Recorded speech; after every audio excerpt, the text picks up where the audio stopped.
Let me offer you a choice. Would you like to take a class that's boring but easy, or one that's really challenging but really interesting? Well, the missing part of that question is, when does the class start? The research shows that if we have to pick a class that's coming up really quickly, most of us will choose the one that's easy, even though it's boring. But if the class starts a year from now, almost everyone will elect the really challenging one because it's so darn interesting. Why is this?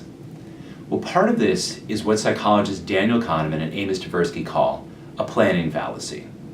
There are two parts to this. One, when we project to the future, we do a very poor job of anticipating what's already on our schedules.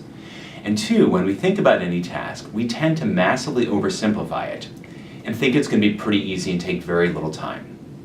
This, as you can imagine, leads to some problems. It explains why, at the end of the semester, we so often find ourselves overwhelmed with papers and projects and performances and club meetings and all sorts of commitments that we made in September. How do we avoid this? Well, one thing would be to think slowly, not quickly. Don't impulsively say yes simply because something's fun. Say, let me think about that and get back to you tomorrow. Then your brain has an opportunity to think of everything else that might be on your schedule.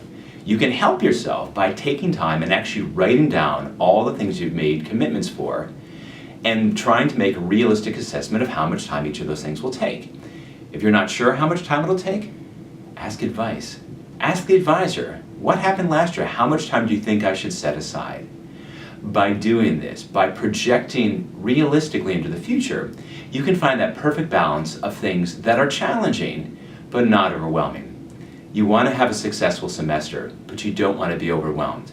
So avoid the planning fallacy by taking time early on to plan well.